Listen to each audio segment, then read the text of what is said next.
তবে কারা কারা?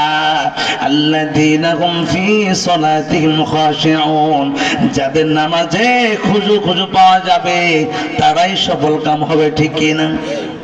এখন আমাদের খুশু আছে?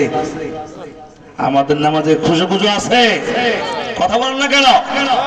আমরা স্থিরভাবে নামাজ আদায় করি না, আমরা তাড়াহুড়া করে নামাজ পড়ি, ঠিক কি না? অনেকে আছে আবার নামাজের মাঝে মশা তারাই, আছে না নাই বলেন? আসেনি বলেন?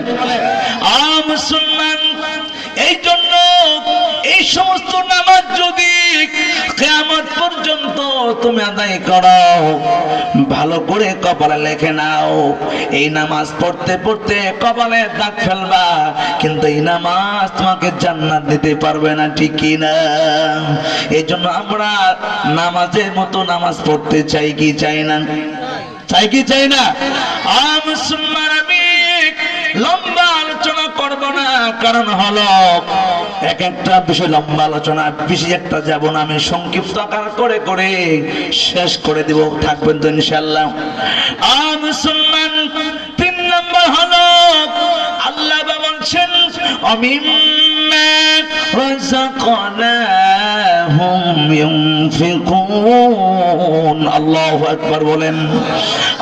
দুনিয়ার মানুষ, 3 নম্বর হলো আল্লাহ বলছেন দুনিয়ার মানুষ শোনো, তোমরা যদি এই গুণগুলো অর্জন করতে পারো, আমি আল্লাহ পাক তোমাদেরকে জান্নাত দিয়ে দিব। 1 নম্বর হলো গায়বের প্রতি ঈমান আনতে হবে, 2 নম্বর নামাজ কায়েম করতে হবে, 3 নম্বর হলো আমি আল্লাহ পাক তোমাদেরকে যেই রিজিক দিয়েছি সেই রিজিক থেকে তোমরা খরচ করবা। কার রিজিক থেকে? কার রিজিক থেকে? চাইলাম কার রিজিক থেকে? আহারে কি অবস্থা! দোকান পাটে বসে আমরা শয়ে টাকা নষ্ট করি, ঠিক কিনা? আর মসজিদে গেলে পকেট খালি হয়ে যায়, ঠিক কিনা বলেন? কপাল পোড়া, ঠিক কিনা? অথচ মুসলমান, হাদিস শরীফ আছে যারা নাকি দান করবে, দান করার মাধ্যমে টাকা পয়সা কখনো কমবে না। আমার কথা নয়, পয়গম্বরের কথা।